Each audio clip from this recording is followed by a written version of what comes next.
He talked about how the United States should not allow the Chinese to occupy those reclaimed islands in the South China Sea. And today, with General Mattis, who, when he talked about the biggest threats to the United States and the international community, listed China in that body of water. But now the Chinese sending a bomber to go around the Spratly Islands, where they have the disputed area in the south, one of the disputed areas in the South China Seas, to do flyovers of artificial islands that they built.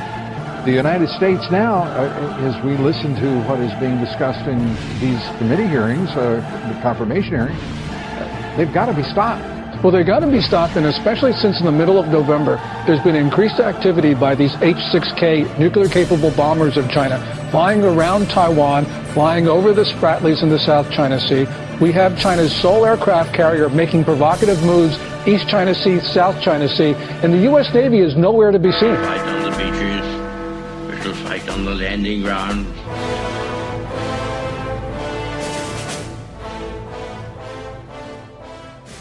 Thank you for joining us. You are listening to A Radio, and this is The Morning Moment. We're on weekdays, 11:45 Eastern. Follow us on Spreaker.com and click on the like button.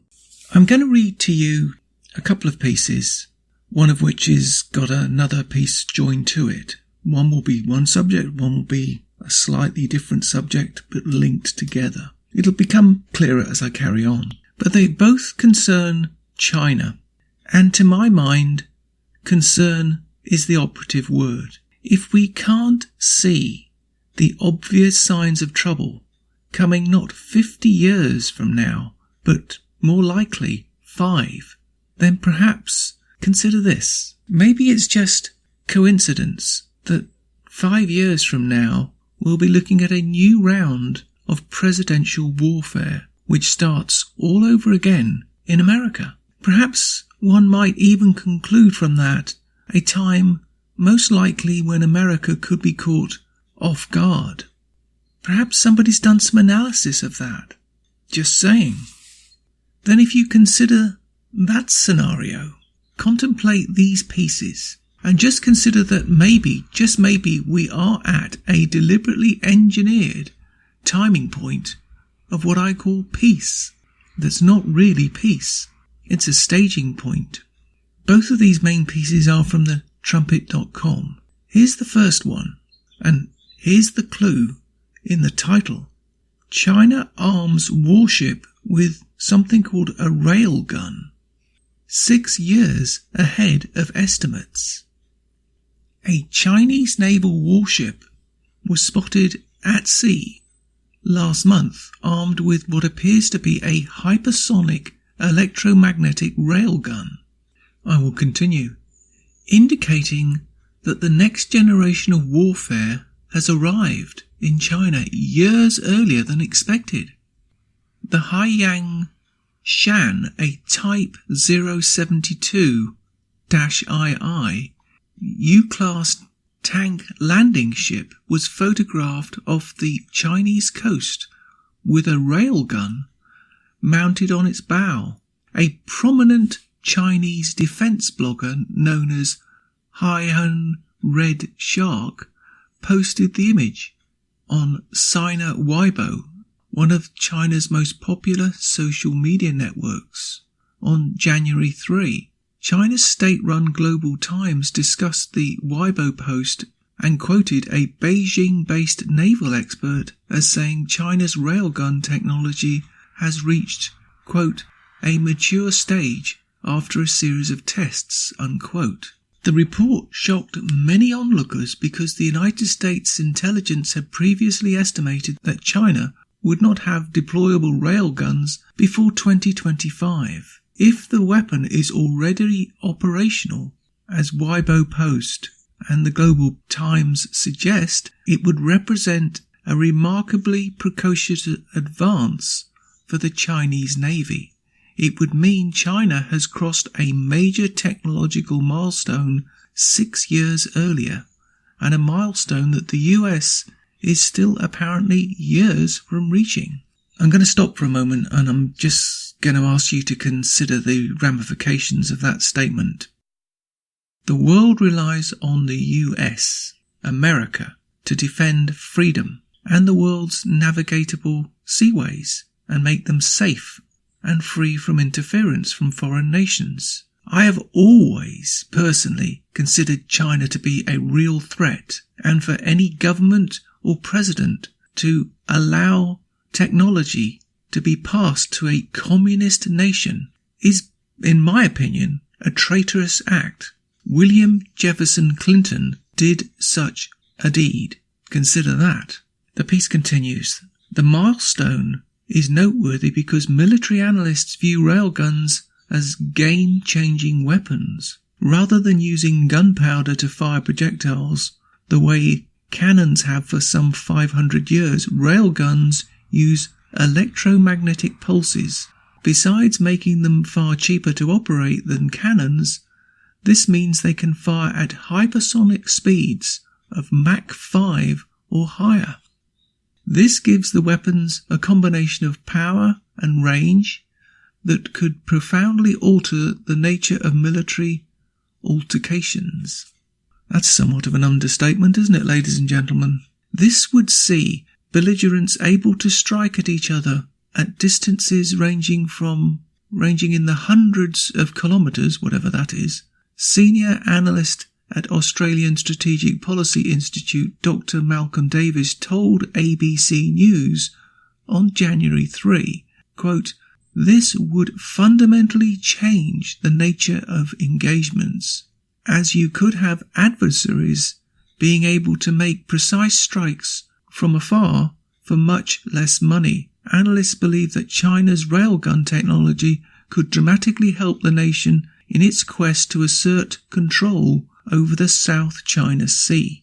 Last year, writing about railguns for The Drive, Joseph Trevenethick said if the Chinese were to deploy these weapons on their various man-made outposts in the South China Sea, it would only further limit the ability of a potential opponent to operate in that region. If the system were at all mobile or air transportable, it could be more flexible in a ground-based role. Unquote. Is anybody getting a little nervous about this? I'm going to make some comments at the end, and you're not going to like what I'm going to say, but I'm going to say it nevertheless. In the South China Sea context, the news of Beijing's earlier development of railgun technology takes on a biblical prophetic significance. Indeed it does. Today we see China tightening its control on the South China Sea and several of the sea gates, such as Hong Kong, that allow access to it. This is happening in some locations that just a decade ago were under control of the US and Britain. Yes, indeed. This shows China's early development of railgun technology could further tighten its grip and speed up the fulfillment of its prophecies. Well, what to say about that? Well, here's the second part, which goes on into more detail about the piece I just read, and it's from thedrive.com, which I referred to previously.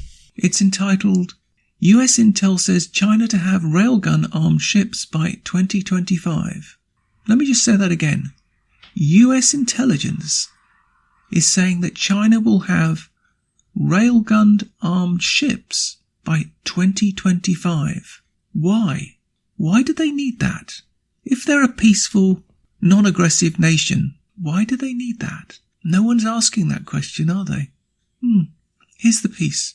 US intelligence review offers new details about Chinese prototype electromagnetic weapon that first appeared in the public arena earlier in 2018.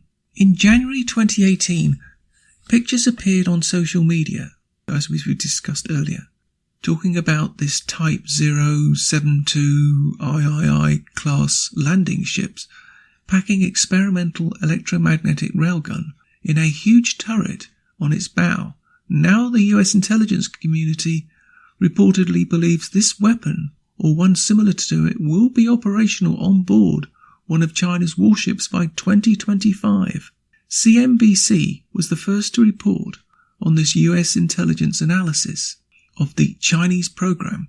On June 21st, 2018, China's state-run media had confirmed that it was conducting sea tests of the weapon, which had already gone through thousands of tests on land, but offered few specific details about its capabilities. China's interest in electromagnetic weapons dates back at least to the 1980s, but it has been claiming to have made especially significant strides in recent years. The official US review reportedly says the Chinese electromagnetic cannon can hit targets nearly 125 miles away and fires projectiles at more than 7 times the speed of sound. If accurate, this would mean the weapon would be able to strike targets out to its maximum range in a time frame best measured in seconds. This is significantly further than the maximum range of any modern naval gun, and way faster even than the most advanced anti-ship and land attack cruise missiles. It also means that this is capable of lobbing projectiles faster than the US Navy's own prototype design, which has yet to go to sea. It's the kind of potentially game-changing capability that has made the idea of a practical railgun attractive for navies and ground forces around the world for decades. Chinese ships with these weapons would be able to engage targets across a much broader area, potentially increasing the vectors of attack. An enemy force at sea or land might have to worry about disrupting their plans. The ships would also be flexible and be better able to quickly shift their attention to emerging threats and fleeting targets. In theory, electromagnetic guns are especially well suited to the latter category of time-sensitive strikes, since they are so hard to defend against, striking with almost no warning, giving an opponent little chance to move critical assets or evacuate from key sites. Given the high speed of the projectiles they fire, the weapons could potentially take on other roles in the future too. The US Navy has envisioned its ships using railguns to shoot down manned and unmanned aircraft and incoming cruise and ballistic missiles. According to CNBC's report, the rounds that the Chinese have been using cost approximately $25,000 and $50,000 each. This would make them much more expensive than standard naval shells, but cheaper than projectiles with GPS or any other guidance packages that would work in these same weapons. No cannon firing typical ammunition of any kind would be able to match the railgun's range though, and this price point is significantly cheaper than any sub or subsonic sea-launched cruise missile.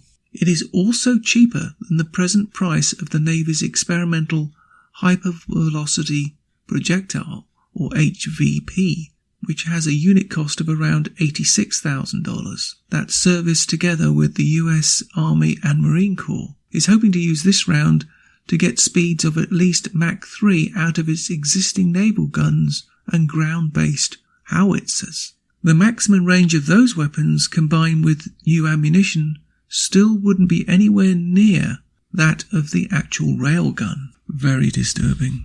US Navy.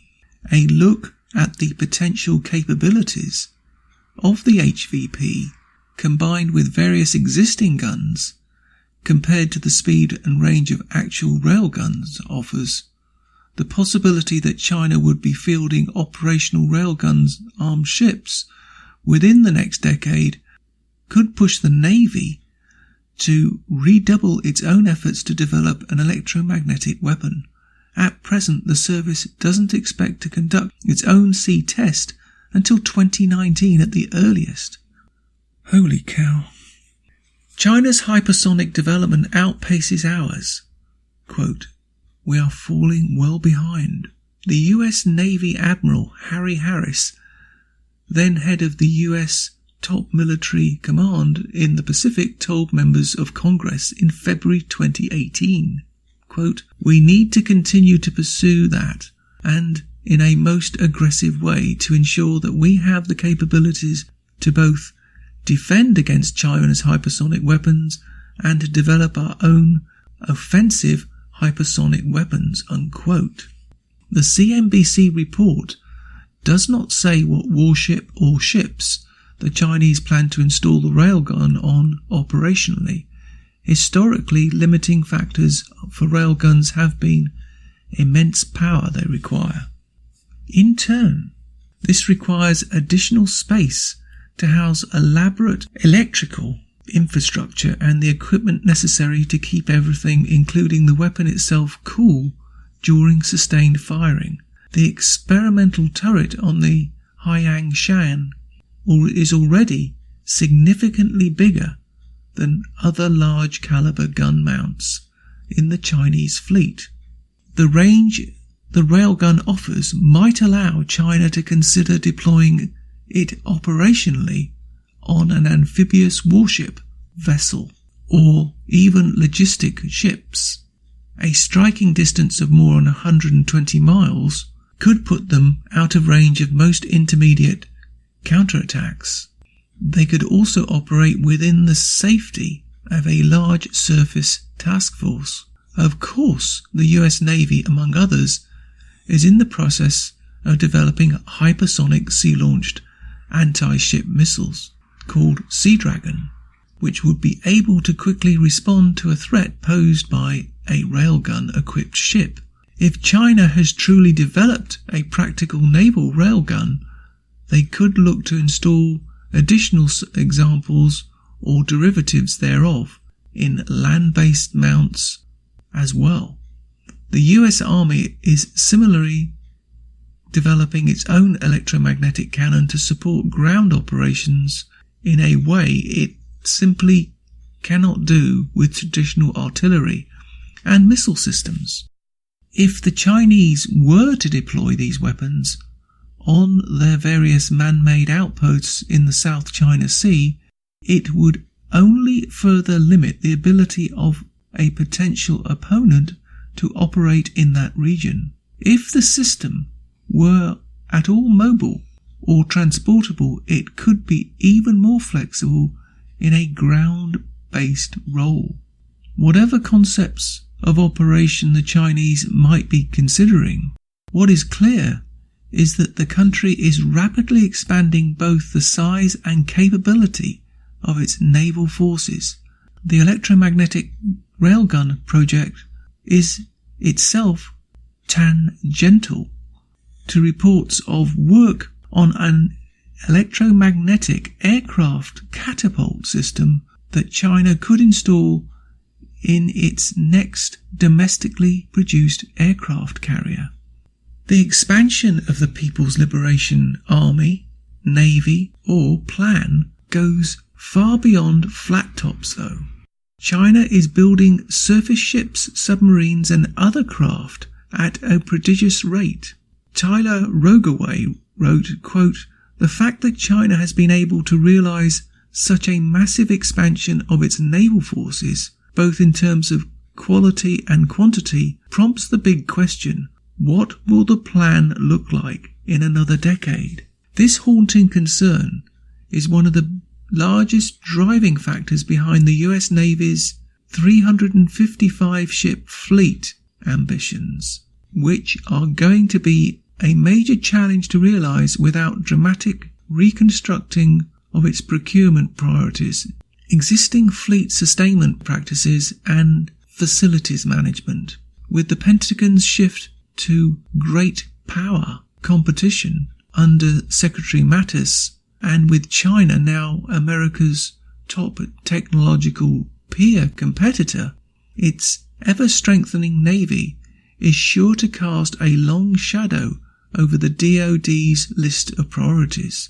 But if things continue to go as they are, and with a catapult-equipped Chinese carrier and the possibility of a nuclear one as well on the horizon, the days of America's outright supremacy on or below the high seas may be coming to an end, unquote.